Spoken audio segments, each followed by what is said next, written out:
साथियों नमस्कार। DM India online YouTube channel में आपका हार्दिक स्वागत है। किताबों की दुनिया जो हमारा एपिसोड है उसके अंतर्गत आज हम किताबों पर बातचीत करेंगे और इन तमाम किताबों के लेखक भी आज हमारे साथ हैं। भरत वेद साहब, जिनको भरतलाल छड़ीले जी के भी नाम से जाना जाता है। आज इनसे उनकी जो किताब है उनके बारे में बातचीत करेंगे। तो आपका स्वागत है सबसे पहले इस कार्यक्रम में कि आपने एक समय निकाला तो पर बातचीत करने के लिए किताब को लेकर के। तो मैं चाह रहा हूं कि सबसे पहले जो है कौन सी किताब के बारे में आप हमारे दर्शकों को बताना चाहेंगे? सबसे पहले तो मैं अपने तपोनिष्ठ बुद्ध जी के ऊपर से मैंने खंड काव्य लिखा है जी, उस पर से बातचीत करना ठीक रहेगा जी। चाहूँगा। ये है दर्शकों किताब, और ये किताब कहाँ पर अवेलेबल होगी वो सारी जानकारी वीडियो के अंत में आपको दे दी जाएगी। उसमें फ़ोन नंबर और पता भी आपको मिलेगा, आप वहाँ से किताबें मंगवा सकेंगे। तो मैं चाह रहा हूँ कि इस किताब के बारे में थोड़ा सा बताइए कि इस किताब को लिखने की ज़रूरत क्यों पड़ी और कैसे ये लिखी गई? दरअसल क्या है, मैं 70 से गीत रचना करता चला आ रहा हूँ। अब गीत रचना करते करते बात दिमाग में ये आए कि क्यों ना खंड काव्य भी लिखा जाए। एक मोटी किताब हो जाती है और एक उसका अलग ही फ्लेवर होता है, अलग ही प्रभाव होता है। मैं इस काम को कर सकता हूँ तो क्यों ना इस पर भी कुछ किया जाए। तो बुद्ध जी के बारे में कुछ अध्ययन करना पड़ा। 5-6 किताबों का अध्ययन करने के पश्चात उसका कुछ जो रफ वर्किंग किया, फिर उसके हिसाब से फिर मैंने खंड काव्य लिखना शुरू किया। बहुत बढ़िया। तो बुद्ध जी की कह लीजिए जन्म से लेकर के मरण तक की बात इस पूरी कथा है इसमें। हाँ, खंड काव्य में है। सारांश में जो मुद्दे मैंने जो महत्वपूर्ण आपको लगे हैं उन मुद्दों का आपने लिया।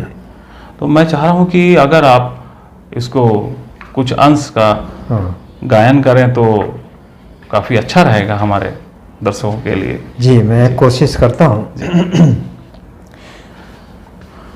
तपोनिष्ठ बुद्ध की ये खंड काव्य की पुस्तक है। इस पुस्तक में खंड काव्य की एक रचना आपके सामने प्रस्तुत कर रहा हूँ।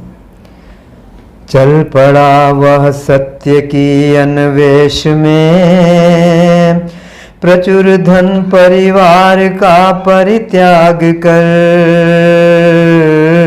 चल पड़ा वह सत्य की अन्वेष में, प्रचुर धन परिवार का परित्याग कर। मोह माया दार सुत वैभव विमुख, पग अटल हो बढ़ चले वैराग पर। चल पड़ा वह सत्य की अन्वेष में, माँ की ममता पितृ ही चित्कार कर। रुदन करता रह गया बस अनवरत, धर्मिणी अबला में आ गई शून्यता। शूल यंतस को किया है छत विछत, बिथुरा हो गई है सुहागन आज से। जब विरक्ति चढ़ चुकी सुहाग पर, चल पड़ा वह सत्य की अन्वेष में। जनक जननी लाख समझाए उसे, वह तो मगरा लक्ष्य पर था अडिग अटल। दुसह पीड़ा लेकर आई विगति कजली, कुल हिताई तज के मृगणा पर निकल।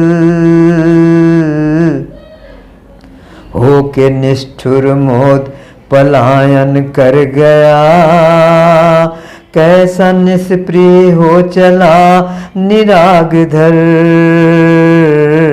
चल पड़ा वह सत्य की अन्वेष में, प्रचुर धन परिवार का परित्याग कर। बहुत बढ़िया आपने उसको पूरी एक कथा को आपने लिया है और उसको बहुत अच्छे ढंग से गाया भी है। आपकी आवाज़ भी बहुत प्यारी है, जो कि गायन के क्षेत्र में भी आप बहुत कुछ अच्छा कर सकते थे, ऐसा लगता है जी। तो अभी एक बहुत महत्वपूर्ण किताब और है, मैं चाहता हूं कि मेरे को लगता है कि ये ठीक रहेगा इस बारे में, इसके बारे में बातचीत करने के लिए। मुक्तिदाता, हम चाह रहे हैं कि अपने दर्शकों को बता दें कि ये जो है किताब है मुक्तिदाता, ये भी काव्य है, खंड काव्य है। और इस किताब के बारे में थोड़ा सा बताइए कि इसको लिखने की प्रेरणा कैसे मिली? बस ये तपोनिष्ठ बुद्ध लिखने के बाद में फिर मेरे मन में ये उत्सुकता बनी रहती थी कि मैं खंड काव्य में कुछ कर सकता हूँ, तो क्यों ना बाबा साहब के ऊपर से लिखूँ।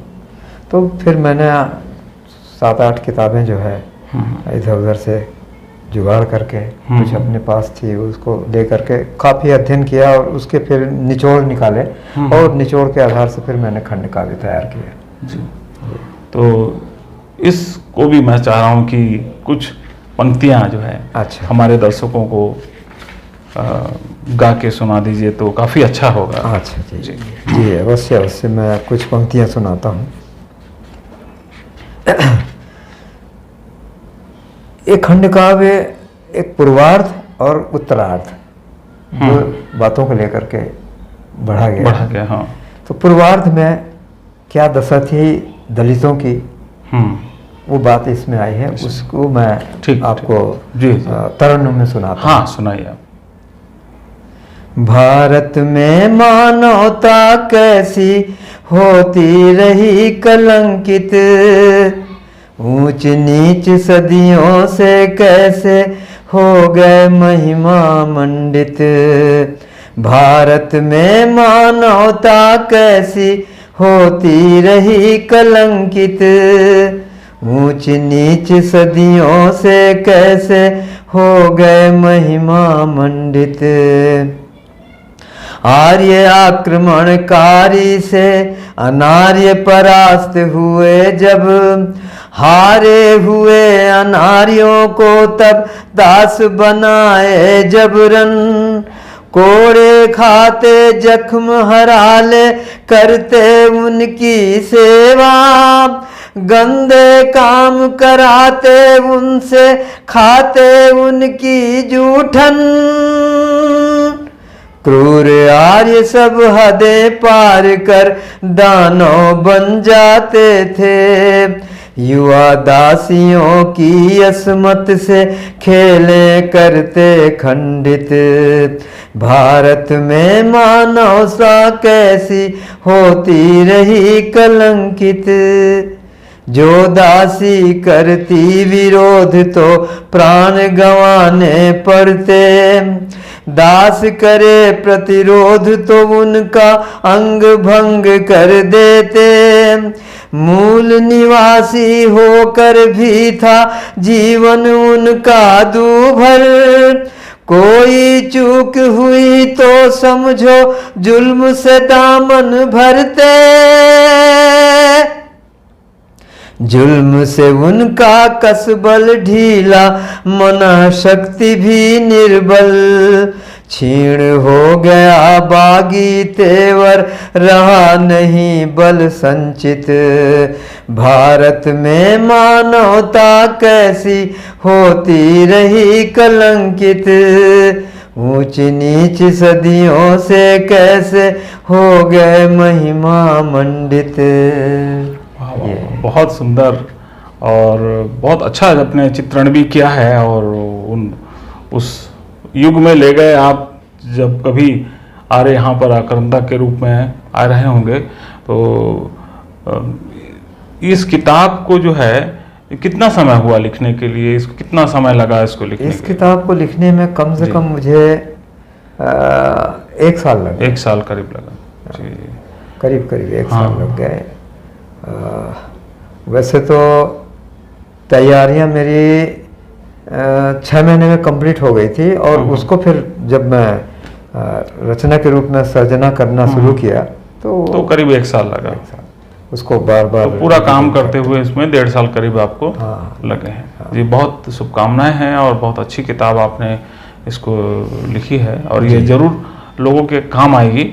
जो भी आंदोलन के साथी हैं वो उनके लिए मेरे ख्याल है कि एक महत्वपूर्ण किताब साबित होगी। जी जी जी। अब कौन सी किताब के बारे में बातचीत करेंगे, बताइए।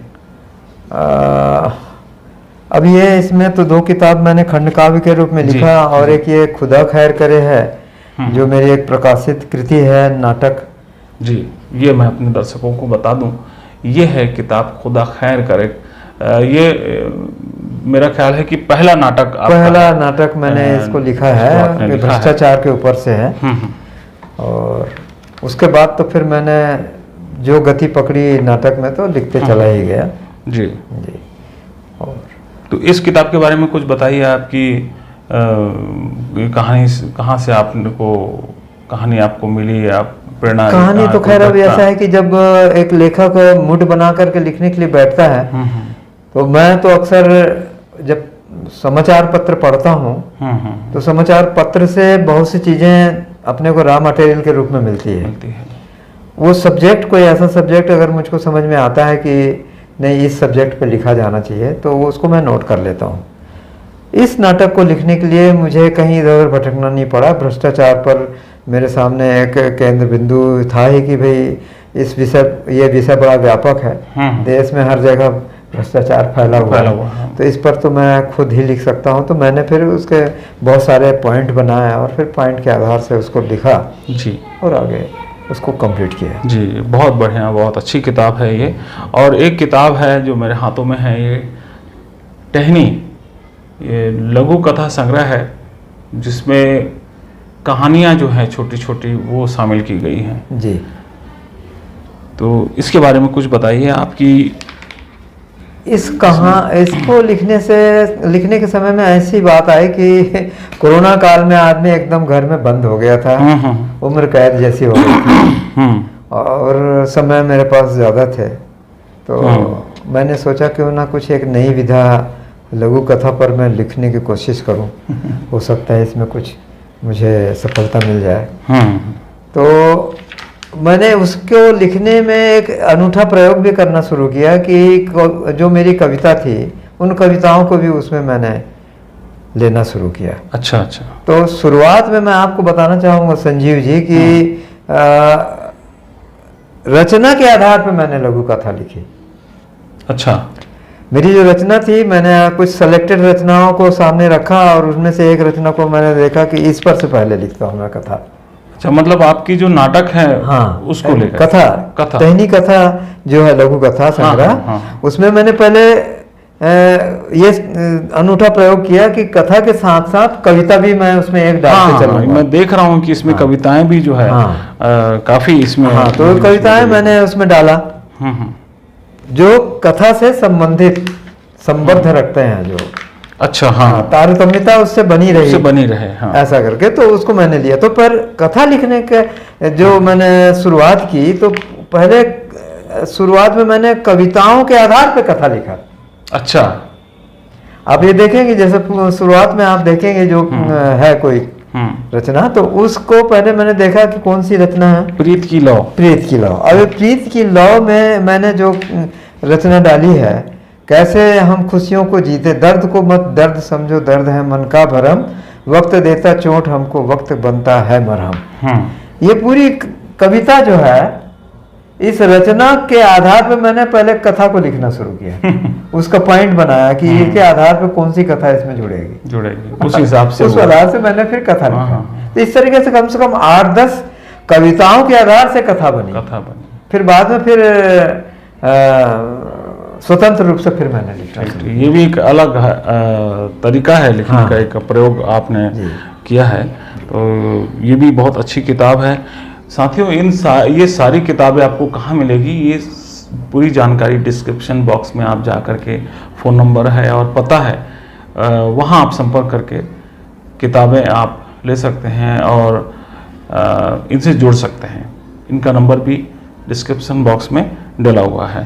तो ये कुछ किताबें हैं जो कि हमारे पास थी, उन किताबों का भी ही हम परिचय दे पा रहे हैं, और भी किताबें हैं जो कि वो इस समय अवेलेबल नहीं है। तो मैं चाह रहा हूँ कि ये जो है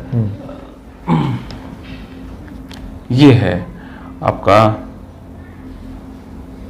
जैसा कि मैंने बताया है कि नवा सूरज नाम का नाटक है जो कि छत्तीसगढ़ी और हिंदी दोनों में है। छत्तीसगढ़ी में इस समय अवेलेबल है और हिंदी में ये प्रकाशनाधीन है। फिर तपोनिष्ठ बुद्ध की आपको बताया गया है। अप्रकाशित कृति कई सारी हैं इनकी, जैसे कि नाटक लगन, मनमौजी राम, जागव संगी, ऐसे बहुत सारे शिखंडी इनके जो नाटक थे जो आपने खेले हैं जी, ये प्रकाशित होना बाकी है। ऐसे मैं समझ रहा हूँ कि करीब 10 के आसपास, 10-15 20 से ऊपर नाटक मैंने लिख चुके हैं। हाँ, जो कि प्रकाशन होना है। हाँ, जो 2 ही प्रकाशित हुए हैं। जी हाँ, अभी 2 ही प्रकाशित हुए हैं जी। और 100वां प्रदर्शन हम लोगों ने नाटक का कर चुका है 15 मार्च 2022। अरे बहुत यानी एक ऐतिहासिक हम लोगों ने इतिहास रचा है आदर्श कला मंदिर बिलासपुर के बैनर के तले। जी हाँ। और नृत्य नाटिका जो है वो आम्रपाली और गौतम बुद्ध का गीत संग्रह। हाँ। और रंग यात्राएं हैं, मंचित नाटक हैं और तमाम सारी हैं जो अवेलेबल है। और भी जो वो आपकी जानकारी जो है हम डिस्क्रिप्शन में दे देंगे। हमारे जो साथी जुड़ना चाहते हैं वो आपसे जुड़ लेंगे। तो चलिए, बहुत बहुत धन्यवाद भरत वेद जी, आपने एक समय निकाला हमारे साथ बातचीत करने के लिए। आपकी तमाम किताबों पे आज बातचीत हुई, तो एक फिर से आपको मैं शुक्रिया कहूँगा कि हम जो है जो पाठक साथी हैं जो कि किताबों के लिए लालायित रहते हैं, तो उनके लिए ये एक एपिसोड बहुमूल्य एपिसोड बनकर आएगा। तो साथियों, धन्यवाद आपका भी कि आपने इस एपिसोड को ध्यान से देखा। किताबों की दुनिया एपिसोड के और सारे अंक देखने के लिए आप प्लेलिस्ट में जा कर के हमारी बहुत सारी जो एपिसोड हैं उसको आप देख सकते हैं। महत्वपूर्ण किताबों पे हमने बातचीत उसमें किया हुआ है, उन एपिसोड को आप देख सकते हैं। और कौन सी किताबें ऐसी हैं जिन पर बातचीत करनी चाहिए, मैं चाहूँगा कमेंट बॉक्स में आकर के आप अपनी राय भी हमें दें। और इस एपिसोड को आपने ध्यान से देखा, इस वीडियो को ध्यान से देखा, इसके लिए आपको बहुत बहुत धन्यवाद। और अगले हफ्ते अगली बार फिर हम कुछ खास किताबों को लेकर के आपके सामने रूबरू होंगे। तब तक के लिए बहुत बहुत धन्यवाद। नमस्कार। नमस्कार जी, आपको भी नमस्कार।